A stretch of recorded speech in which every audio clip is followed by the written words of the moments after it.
नमस्कार, मैं हूं यश। आप देख रहे हैं दिव्य भारत न्यूज। रुक करेंगे आज की बड़ी खबर पर। आज एक बार फिर संसद के दोनों सदन में मणिपुर हिंसा को लेकर हंगामे की भेंट चढ़ गया। क्या गतिविधियां हो रही है पिछले 2 दिनों से, उन पर डालते हैं एक नजर इस रिपोर्ट के जरिए। मॉनसून सत्र के तीसरे दिन आज भी संसद में मणिपुर हिंसा को लेकर हंगामा हो रहा है। विपक्ष संसद में मणिपुर पर चर्चा और प्रधानमंत्री के जवाब की मांग पर अड़ा है। बीजेपी सांसद सुशील कुमार मोदी ने कहा, हम मणिपुर पर बहस के लिए तैयार हैं, लेकिन इसके साथ बिहार में जो लाठीचार्ज हुआ, बंगाल में जो हिंसा हुई, उस पर भी बहस कराने के लिए मैंने नोटिस दिया था और स्पीकर ने उसको स्वीकार भी कर लिया। आज आम आदमी पार्टी के सांसद संजय सिंह ने जिस तरह हंगामा किया और मजबूरन सदन को उनको निष्कासित करना पड़ा है। जब सरकार चर्चा के लिए तैयार है तो फिर ये विपक्ष सदन को क्यों नहीं चलने दे रहे। मणिपुर हिंसा को लेकर संसद में आज भी हंगामा जारी है।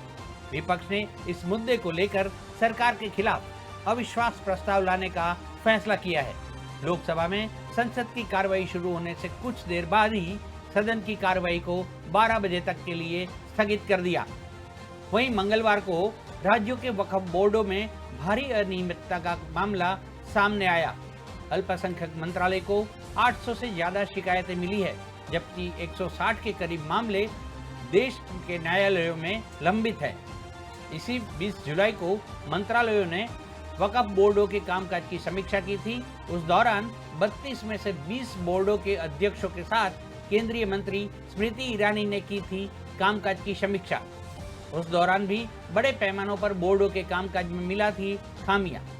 इसी मुद्दे पर खामियों को ध्यान में रखते हुए सरकार वक्फ बोर्डों के अध्यक्षों के साथ मिलकर खामियों को दूर करने की कोशिश की बना रही है योजना। 20 तारीख को देश के 19 वक्फ बोर्ड दिल्ली पधारे थे चर्चा करने के लिए। देश भर में स्टेट वक्फ बोर्ड के पास वर्तमान में 48,000 से ज़्यादा शिकायतें हैं मुस्लिम समुदाय से। हमारे देश भर के ट्राइब्यूनल्स में लगभग 18,000 शिकायतें हैं, केसेस लंबित हैं। मंत्रालय के पास भी 800 केसेस आए हैं। 19 राज्यों के वक्फ बोर्ड के जो चेयरपर्सन हैं, CEOs हैं, उन्होंने क्या क्या उनको परेशानी हो रही है, किस समाधान की वो अपेक्षा करते हैं, इस विषय को केंद्र सरकार के सामने मेरे मंत्रालय के सम्मुख रखा, इस निवेदन के साथ कि उनकी चुनौतियों का हम लोग त्वरित रूप से समाधान ला सकें। इस प्रस्ताव को रखा, इस निवेदन को रखा कि मणिपुर संबंधित घटनाओं के ऊपर वो चर्चा चाहते हैं, जवाब देना चाहते हैं। आप सब जानते हैं आंतरिक सुरक्षा का जो दायित्व है वो अमित शाह जी के अंतर्गत आता है। जब राष्ट्र के गृह मंत्री स्वयं बार बार विपक्ष से ये दरख्वास्त कर रहे हैं कि वो सदन में चर्चा करें, तो ऐसा क्या है मणिपुर के बारे में जो विपक्ष नहीं चाहता राष्ट्र के सम्मुख प्रस्तुत हो चर्चा के दौरान। वहीं इंडिया लगाने से कोई इंडियन नहीं हो जाता। ईस्ट इंडिया कंपनी और इंडियन मुजाहिदीन ने भी अपने नाम में इंडिया लगाया था। ऐसा दिशा विहीन विपक्ष कभी नहीं हुआ। विपक्ष बिखरा और हताश है। हम 2047 तक भारत को विकसित राष्ट्र बनाएंगे। विपक्ष नो कॉन्फिडेंस मोशन ला रहा है। इस पर प्रहलाद जोशी ने कहा कि हमारे पास पर्याप्त संख्या है, उनको लाने दीजिए। हमने हाथ जोड़कर विनती की है कि सदन में जरूरी बिल है, हम चर्चा करने के इसको पास कराना चाहते हैं। जब भी कुछ होता है गृह मंत्री जवाब देने को तैयार है। कई राजनीतिक दल गृह मंत्री के बयान पर तैयार हैं और सिर्फ इसी मुद्दे पर डिबेट चाहते हैं, लेकिन कुछ लोग PM पर अड़े हुए हैं। उन्होंने इंडिया की और कई उदाहरण देकर जो उन्होंने चर्चा की, चाहे वो ईस्ट इंडिया कंपनी की हो, चाहे इंडियन नेशनल कांग्रेस की हो, चाहे इंडियन मुजाहिदीन की हो, चाहे PFI की हो, पीपुल्स फ्रंट ऑफ इंडिया की हो, आप ये देखेंगे कि जितने ये घटिया लोग हैं, घटिया राजनीति करने वाले लोग हैं, जो भारत को कब्जा करना चाहते हैं, जो तानाशाही में ले जाना चाहते हैं, जो नक्सलवाद की तरफ देश को बढ़ाना चाहते हैं, वो सब को अपने लेजिटिमेट करने के लिए सब अपने पीछे इंडिया नाम जोड़ देते हैं। तो ये विपक्षी अपोजिशन का जो नाम इंडिया है वो उसी की एक कड़ी। प्रधानमंत्री जी का कहने का अर्थ ये था कि चूंकि भारत के लोग भोले और भले होते हैं, इनको गुमराह करने के लिए तरीके के प्रयास होते हैं। अंग्रेजों ने प्रयास किए, अंग्रेजों ने भारत के लोगों को भ्रमित करने के लिए ईस्ट इंडिया कंपनी का नाम रखा और फिर उसके बाद में जब 1857 में यहाँ का स्वतंत्रता आंदोलन से लगने लगेगा कि आंदोलन सफल हो जाएगा, तो उस समय पर फिर देश को गुमराह करने के लिए इंडियन नेशनल कांग्रेस को जन्म दिया अंग्रेजों ने। और उसके बाद में आप देखो कि आज भी आतंकवादी जैसे इंडिया नाम का प्रयोग करते हैं, कोई इंडियन मुजाहिदीन है, कोई पॉपुलर फ्रंट ऑफ इंडिया है।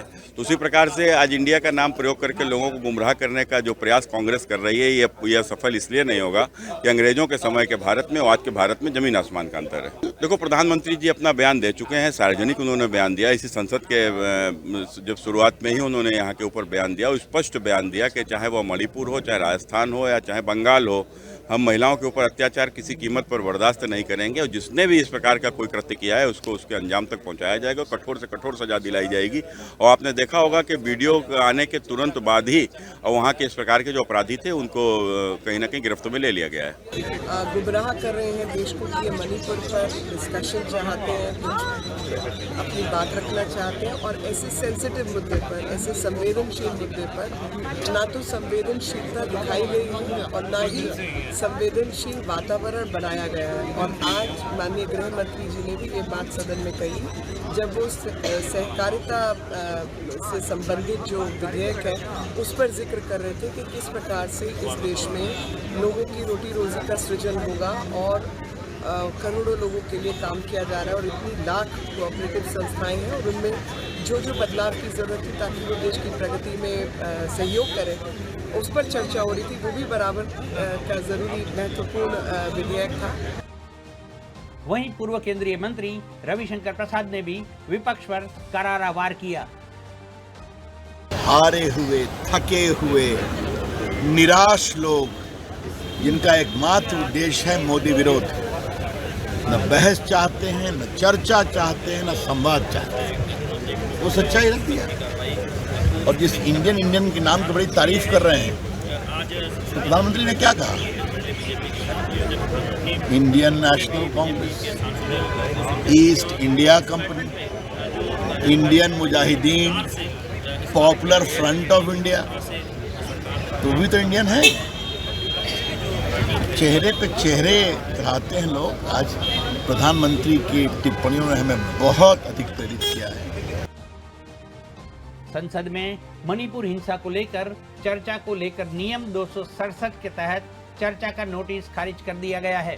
ऐसे में अब विपक्ष इस बात पर अड़ा है कि इस मुद्दे पर नियम 267 के तहत ही चर्चा होनी चाहिए। मणिपुर हिंसा को लेकर संसद के दोनों सदनों में बुधवार को भी हंगामा हुआ। इससे पहले विपक्ष केंद्र के खिलाफ अविश्वास प्रस्ताव लाने की घोषणा भी कर चुका है। मेहुल झाला, दिव्य भारत, नई दिल्ली। तो खबरों में बस इतना ही। देखते रहिए दिव्य भारत न्यूज। नमस्कार।